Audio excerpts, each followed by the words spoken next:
Dear students, इस video में हम विभिन्न पोषक तत्वों और उनकी कमी से होने वाले रोगों के बारे में बात करेंगे। परीक्षा की दृष्टि से यह बहुत ही महत्वपूर्ण है कि आपको यह पता होना चाहिए कि कौन से पोषक तत्व की कमी से कौन सी बीमारी होती है। तो हम जानेंगे, लेकिन उससे पहले आप इस चैनल को सब्सक्राइब ज़रूर कर लें और साथ ही मुझे कमेंट करके बताएं कि ये वीडियोस आपको कैसी लग रही हैं। तो आइए जानते हैं कौन से पोषक तत्व की कमी से कौन सी बीमारी होती है। और भी बहुत ज़्यादा पोषक तत्व हैं और उनकी कमी से होने वाली बीमारियां भी हैं, लेकिन मैंने परीक्षा की दृष्टि से आप लोगों के लिए जो बहुत अधिक महत्वपूर्ण है केवल उन्हीं के बारे में यहाँ पे चर्चा की है। तो सबसे पहले हम जानते हैं विटामिन ए।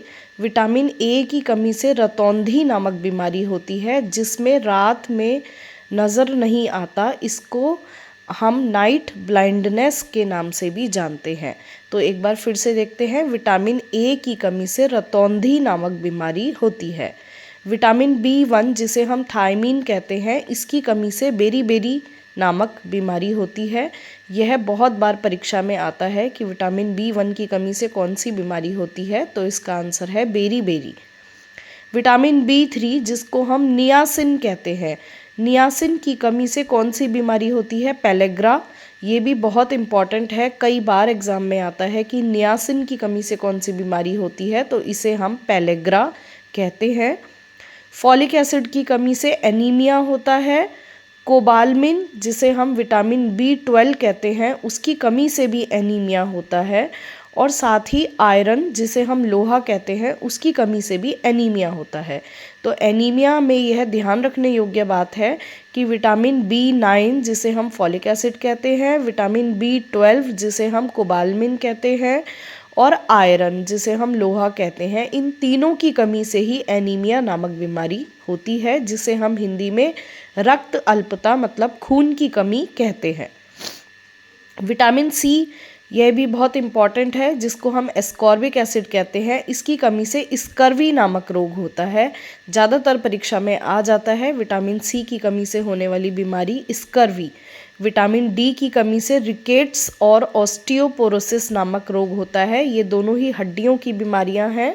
तो विटामिन डी की कमी से हमारी हड्डियां कमज़ोर हो जाती हैं, जिससे रिकेट्स और ऑस्टियोपोरोसिस नामक बीमारी होती है। विटामिन ई की कमी से प्रजनन क्षमता में कमी आ जाती है, जिसे हम इनफर्टिलिटी भी कहते हैं। कैल्शियम की कमी से भी हड्डियों के रोग होते हैं, जिसे हम रिकेट्स कहते हैं। लोहा, उसकी कमी से एनीमिया होता है, जैसा मैंने अभी आपको बताया।